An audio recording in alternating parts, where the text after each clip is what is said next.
Hi, I'm Mary, and I'm 30 years old. Recently, I became a mother for the first time. It's an exciting but also challenging time, and I'm learning how to balance everything that comes with taking care of a newborn. Those first few days at home with my baby boy were full of happiness, but they were also exhausting.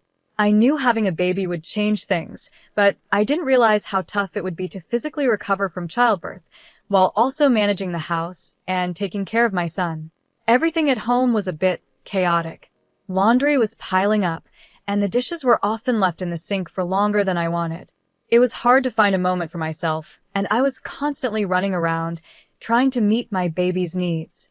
One afternoon, while I was attempting to calm my crying son, the doorbell rang unexpectedly. I wasn't expecting anyone, so I was surprised to find my mother-in-law, Janet, standing at the door. She walked into our living room, and I could see her eyes moving over the mess, the toys scattered around, the clutter, and the unwashed dishes in the kitchen. It wasn't exactly the way I wanted her to see our home, but I hadn't had a chance to tidy up. Janet looked at me, and I could sense a mix of worry and judgment in her eyes. "I thought I'd come by to check on you," Janet said as she carefully stepped over a baby toy on the floor. "Jerry mentioned you might need some help." "Thanks, Janet," I replied, trying my best to sound calm even though I was feeling overwhelmed. "Things are a bit crazy right now, but we're managing." Janet didn't seem convinced. She walked into the kitchen, and the sound of unwashed dishes clinking against each other made me feel even more self-conscious. "Looks like you could use more than just a little help," she said sharply. "This place is a mess. Is this how you plan to raise my grandsons?" Her words stung, and I felt a rush of emotions, frustration, sadness, and stress all at once. I had been trying my hardest to keep up with everything, but in that moment, it felt like nothing I did was good enough. "I'm doing the best I can," I replied, holding my son a bit closer to me, as if trying to shield myself from her judgment. Janet sighed, clearly not impressed. "Mary, being a mother is about prioritizing. And right now, it looks like you aren't prioritizing anything properly." Before I could say anything else, Jerry, my husband, walked into the room. He quickly sensed the tension and tried to smooth things over. "Mom, Mary is doing an amazing job," he said, coming to my defense. "It's been really tough, especially with the baby not sleeping well." Instead of calming down, Janet turned to Jerry with a serious look.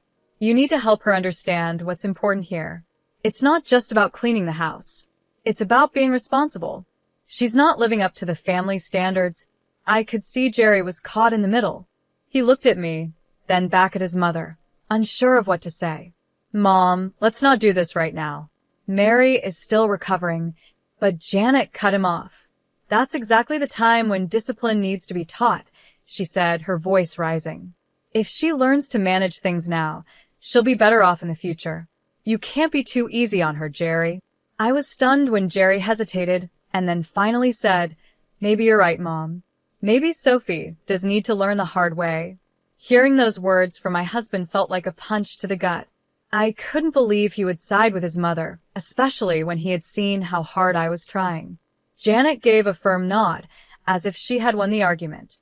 She pushed Jerry toward me, saying, "Show her that this kind of behavior can't be tolerated."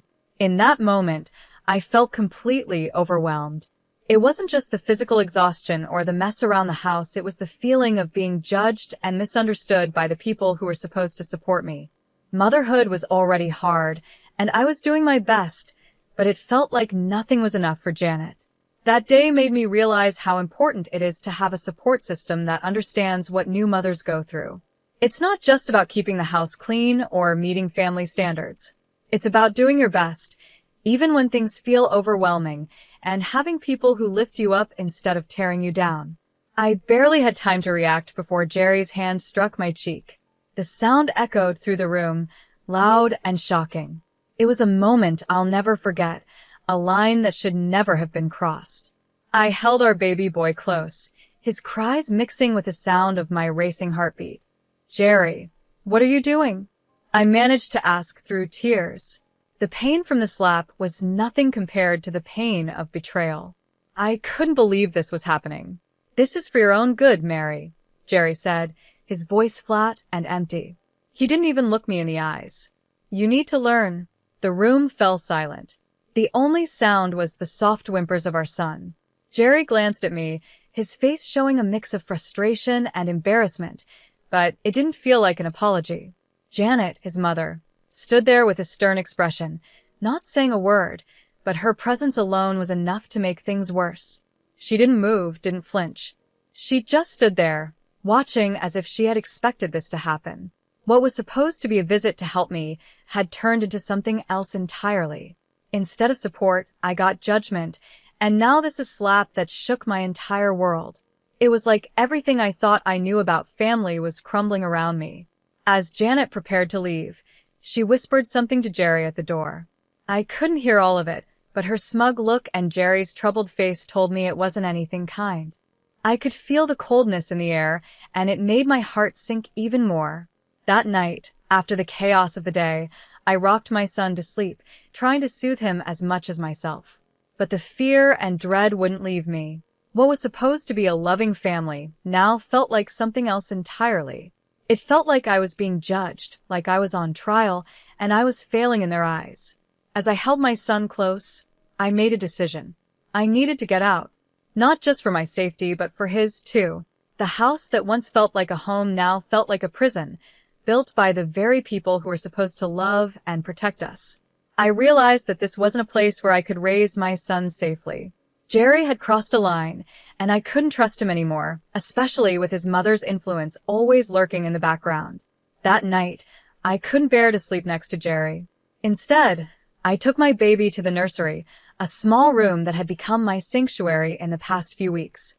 As I sat in the rocking chair, holding my son, the events of the day played over and over in my mind. Each time I thought about it, the pain and betrayal grew stronger. I knew that I couldn't stay. The next morning, while Jerry was at work and Janet was thankfully gone, I made a call. Maria, a close friend who had offered her help before, answered quickly. "Jess, it's me. I need that help you offered," I said, my voice shaking with a mix of fear and determination. "Say no more, Mary. I'll come by today with my truck. We can move your things to my place until you figure out where you want to go," Maria responded, her voice calm and reassuring. We came up with a simple but risky plan. During the day, I would pack as much as I could, just the essentials for my son and me. Maria would come by in the evening, and we would quietly move everything out before Jerry came home. I knew I couldn't face him again, not after what had happened. It was dangerous to stay, and I couldn't risk him or Janet finding out what I was planning.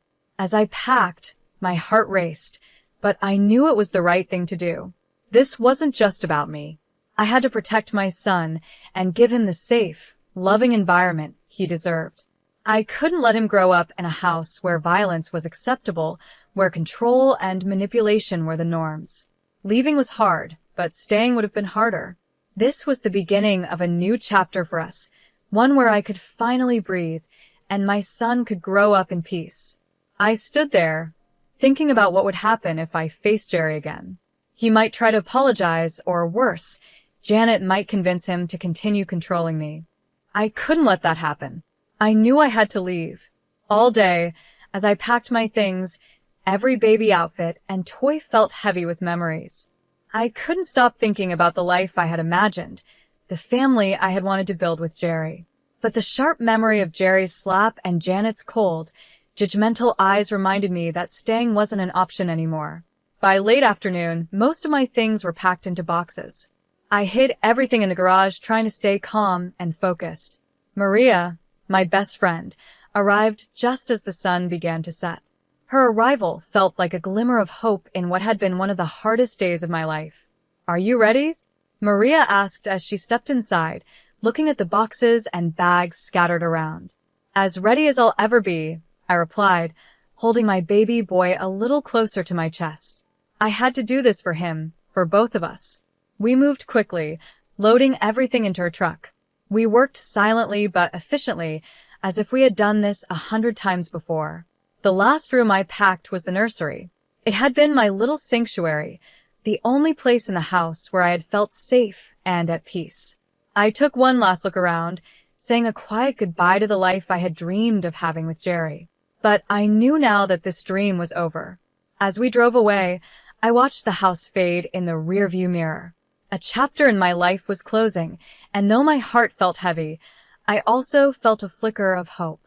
My baby slept peacefully in his car seat, unaware of the big change happening, but finally, I knew he was safe.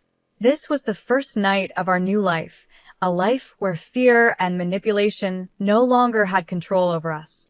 When we arrived at Maria's place, I felt a wave of relief. Her home was filled with warmth and safety, a stark contrast to the oppressive feeling that had taken over my own home. Being there made me even more determined to make sure Jerry and Janet couldn't hurt us again. I realized that simply leaving wasn't enough. I needed to ensure that they couldn't twist the story in their favor or ever put someone else through what I had experienced. I started by reaching out to family and friends, pretending I just wanted to catch up. During these conversations, I carefully gathered bits of information, subtly recording any mentions of Janet's controlling behavior or Jerry's strange willingness to follow her lead. Some people were hesitant to talk, but many hadn't realized how deep Janet's manipulation ran. Over time, I began to collect text messages, voicemails, and even recorded calls that painted a clear picture of what was really happening behind closed doors. The most valuable piece of evidence came when I managed to record a video of Janet coaching Jerry on how to control me. Her words made it clear that this wasn't about concern or love, it was about power and control. Once I had gathered enough evidence, I decided it was time to confront them. I chose a family gathering hosted by Jerry's sister. It was a neutral place with plenty of family members present. Some of them had already hinted that they were uncomfortable with the way Janet dominated the family, so I hoped this would be the right time and place to reveal the truth. On the day of the gathering, I was nervous. My hands shook and my heart raced, but I knew this had to be done. I arrived with Maria by my side, her support giving me the strength to go through with it. As I walked into the room, I could feel the tension. People greeted me with quiet murmurs, but everyone seemed to know something was off. Word about Jerry and Janet's behavior had spread through the family, and even the relatives who lived far away had heard rumors. After the initial greetings, I took a deep breath and prepared myself for what was to come. It was time to show everyone who Jerry and Janet really were, and to finally take control of my life again. I stood up, my hands shaking, but my voice was steady. I have something important to say, I began, as everyone in the room turned to look at me. I could feel all eyes on me, but I knew this had to be done. It's about Jerry and his mother, Janet, and how their actions have affected not just me and my son, but the whole family. Jerry looked shocked, and I could see the fear in his eyes as he tried to stop me. "Mary, let's not do this here," he said, trying to interrupt, but I didn't back down. "No," I replied, pulling out my phone. "This is not just a personal issue." I connected my phone to the Bluetooth speaker, and the room fell silent. The recordings began to play Janet's cold, controlling voice telling Jerry how to handle me, and Jerry's hesitant agreements. It was all there, plain as day, their plans to fix my behavior. The reactions in the room were immediate. Some people looked shocked, others disgusted. Jerry's aunt, who had always been kind to me, looked heartbroken. She turned to Janet, her voice shaking. "Is this true, Janet? Were you really forcing Jerry to do this?"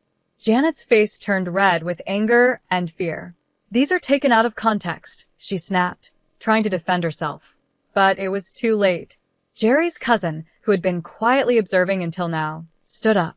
"No, they aren't out of context. We've seen signs of this for years, but we didn't want to believe it." That moment changed everything. Family members began to speak up, sharing their own experiences with Janet's controlling ways. Slowly, a picture emerged of a woman who had manipulated her family for years, hiding behind the role of a caring mother. Jerry sat there in silence, looking pale and overwhelmed, finally seeing the truth about his mother's control over his life. As the family meeting turned into a heated discussion about Janet's influence, I felt a huge weight lift off my shoulders. The truth was out. It wasn't just me who saw it now.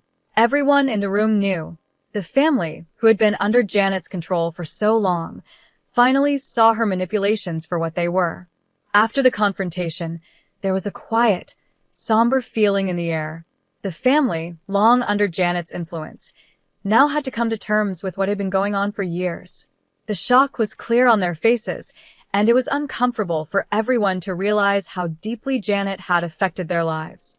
For me, the decision to leave Jerry was painful, but it was also necessary. After everything that had happened, there was no going back. As the family began to leave, I gathered my son, who was blissfully unaware of the storm around him.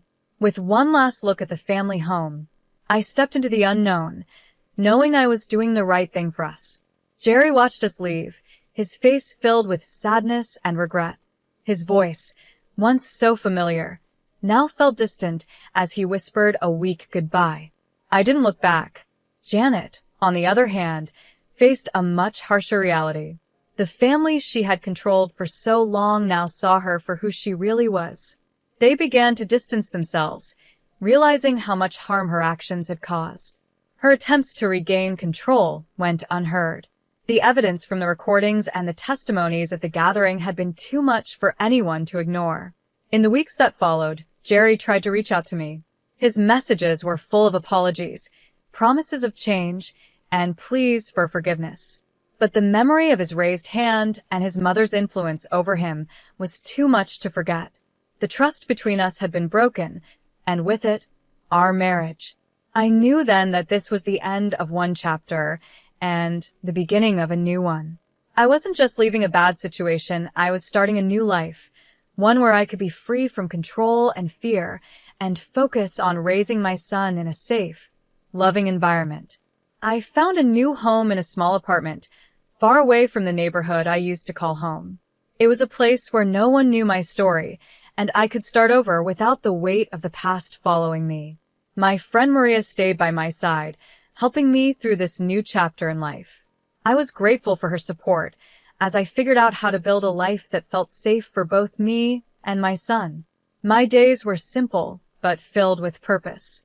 I spent most of my time caring for my son and slowly putting the pieces of my life back together. The healing process wasn't easy, it was slow, and sometimes it hurt more than I expected. There were days when the weight of everything that had happened felt too heavy to bear. But the freedom to make my own choices, without fear of being controlled or manipulated, kept me going. It felt like a fresh start, a chance to live on my own terms. I started going to therapy, where I learned how to heal from the emotional wounds I carried. I also joined support groups for single mothers, and meeting others who had gone through similar experiences helped me feel less alone. Over time, the broken pieces of who I once was began to come back together. I wasn't the same person I had been before, though. I was stronger now, more resilient. I had learned how to stand up for myself and protect my son from anything that might harm us. My son's laughter became my anchor, pulling me through even the toughest days. Watching him grow and hit new milestones brought me so much joy, and each little moment gave me more hope for our future. As he learned to walk and talk, I felt my confidence growing, too. I was learning how to be a mother, how to build a safe and loving home, and how to live a life that was free from fear. Months passed, and before I knew it, a year had gone by. One evening, after putting my son to bed, I sat down in our cozy living room. It was filled with his drawings and toys, signs of the happy life we were building together. I couldn't help but think about how far we had come. The pain of the past was still there, like a shadow, but it wasn't as overwhelming as it had once been. The light of new beginnings was brighter, and the support of friends like Maria and the unconditional love of my son gave me strength. That night, as I sipped a cup of tea, I realized I was finally ready to share my story. I started a blog, a space where I could write about what I had been through. It wasn't just for me. It was also for others who might be going through similar struggles. I wanted to connect with people who were facing manipulation or abuse and let them know they weren't alone. Every blog post I wrote was a step away from the victim I used to be and a step closer to becoming someone who could help others. As I reflected on my journey, I realized I had grown into an advocate. I had found my voice, and I was using it to speak out against the kind of control and manipulation I had once lived under. My story was one of resilience, of finding strength in the face of hardship. Now, as I conclude my story, I want to leave you with a question to think about. Do you believe it's possible to fully break free from the control of a manipulative family? Or do the effects of those relationships stay with us forever? I'd love to hear your thoughts and experiences in the comments. Let's keep this conversation going and support one another.